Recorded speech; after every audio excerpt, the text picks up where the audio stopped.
Welcome to the November edition of the 60 Minutes Vanity Fair poll, where we reveal what Americans really think. I'm Callie Carlin for 60minutes.com. And I'm Michael Hogan for VanityFair.com. We start with H1N1. It's been a viral story. However, very few people surveyed said they're making any major changes because of it. A slim 2% are avoiding hugs and kisses. A handful, 8%, not shaking. When it comes to hand washing, 38% said they are soaping up and sanitizing more, which may be a nice stimulus for the antibacterial industry. But the largest group, 44%, said they haven't made any major changes because of H1N1 and are just taking their chances. How about you? Which group do you fall in? Well, I happened to be in Mexico City when the outbreak first started, so I feel like I'm immune, even though I didn't catch it. But I'm washing my hands more. How about you? I fall in the last group. Haven't really done anything. Haven't done anything at all? Nope, maybe I should. Don't panic, but a little bit of caution is probably in order, yeah. Some of the biggest names in the Republican Party are working on their memoirs. Which tell-all do you want to read?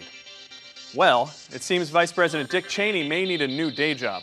Only 4% of Americans are interested in his book, compared with 7% for Laura Bush, 9% for Sarah Palin, 11% for George W. Bush, and 22% for our surprise winner, former Secretary of State Condoleezza Rice.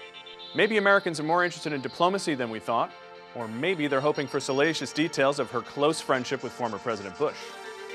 Next, the moral pulse of our nation. We asked what Americans think about legalizing some controversial practices, ranging from sex to drugs and death, starting with steroids in pro sports. Sorry, sluggers, but the idea strikes out. Only 10% of Americans surveyed support legal doping for professional athletes. And there probably won't be a red light district in NYC anytime soon. About 1 in 4 people favors legalizing prostitution. Almost 4 in 10 say we should allow assisted suicide, and about the same number, slightly more, would like to legalize marijuana. So no surprise, Michael, when you break this down along party lines, Democrats are more in favor of all 4 ideas than Republicans. However, even among Democrats surveyed, there's not a majority of support for any of these 4 ideas, which I think would probably make our grandparents and religious leaders happy. Do you use Facebook for professional networking? If so, you're in a minority. Only 11% call the site a great way to network, while 4% say they'll approve colleagues' friend requests, quote, only to avoid hurting feelings. And while it may seem that everyone and his grandmother has a profile these days, 60% of the people we polled say they don't use the service at all. 7% say they've never even heard of Facebook, which means you can write whatever you want about them on your wall. They'll never know the difference.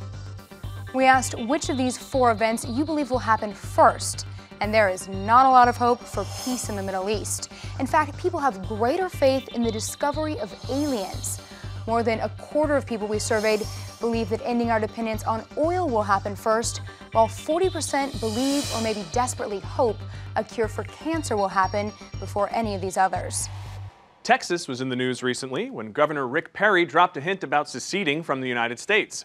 We asked Americans which state they'd cut loose if they could, and the response broke down along party lines. 15% of Democrats would call Texas's bluff and bid the Lone Star State farewell, while a full 22% of Republicans would like to see California crack off into a golden state of its own.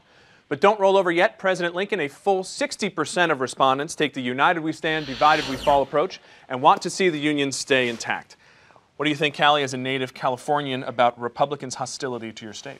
You can probably guess I think this is very unfair. After having lived in both a substantial amount of time, both New York City and California, New York City is just as liberal, if not more so, than San Francisco. So I'm not sure why those we surveyed are picking on California and letting New York off the hook. Well, I feel a little bad about this one, too, because I'm married to a Texan, and I go there a lot, and I think, you know, it's a pretty great place. I wouldn't want to see Texas go.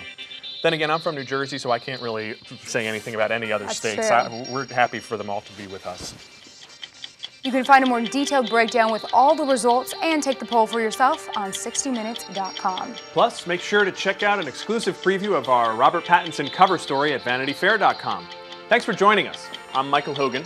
And I'm Callie Carlin. Please bookmark both our sites, and we hope you'll join us again often.